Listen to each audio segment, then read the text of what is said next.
حضرتك بقالك كام سنة في إيطاليا؟ 5 شهور 5 شهور. قبل كده كنت فين؟ في لندن.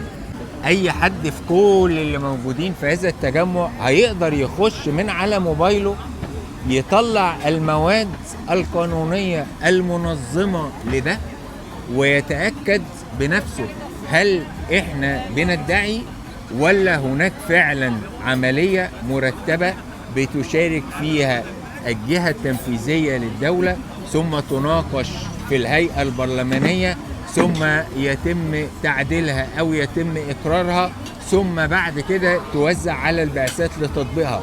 فممكن أنا كلامي مش مصدق، بعيدا عني وعنك كلنا نقدر نعمل هومورك ده ونخش نبحث بنفسنا، ولو لقينا أن القوانين المصرية المنظمة لهذا الشأن بتذكر اللي أنا قلته يبقى أنا أكيد بقول حق.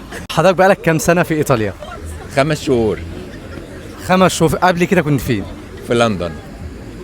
قعدت كام سنة في لندن؟ 3 سنين. ومن ضمن سعادتي في هذا الاجتماع أن أحد السادة الناشطين في الجالية في لندن اسمه الحاج مصطفى رجب جه من لندن خصيصا عشان يشارك معانا الفطار ده وعشان يقابلني.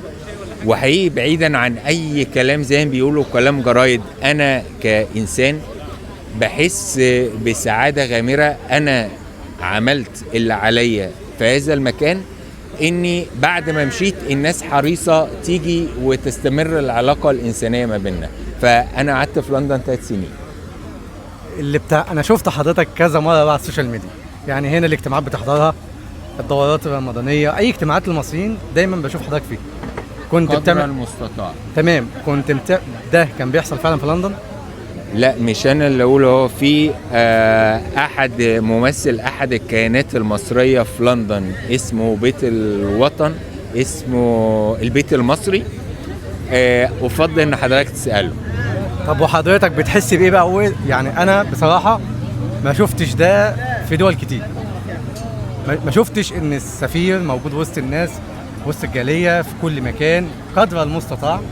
سواء شفت حضرتك قبل كده في الدوره الرمضانيه، حضرتك قابلتك هنا افطار جماعي للناس كلها وسط الناس. غير كده وانا زيد، يعني انا ما اعرفش حضرتك وانا ما بعرفش اجامل، بس بعرف اللي شفته بعيني اتكلمه. حضرتك اتحركت بنفسك تسلم على الناس، ما حدش قال لك، وحابب تقف على كل ترابيزه وتسال الناس عن مشاكلهم. وقلت جمله لكل الشباب هنا: مكتبي مفتوح، تعالوا لي.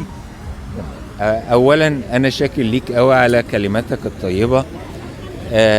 ممكن يبقى في زملاء كتيره جدا بيعملوا نفس اللي انا بعمله واكتر، ولكن لا يسعدهم الحظ اني حد زي حضرتك بكاميرته بالكاميرا والمايك يقابله فيوثق اللحظه. لكن هو ممكن يبقى زميلي في حته تانية بيعمل اكتر مني، لكن ما وصلش ده لحضرتك، ما شفتوش على السوشيال ميديا.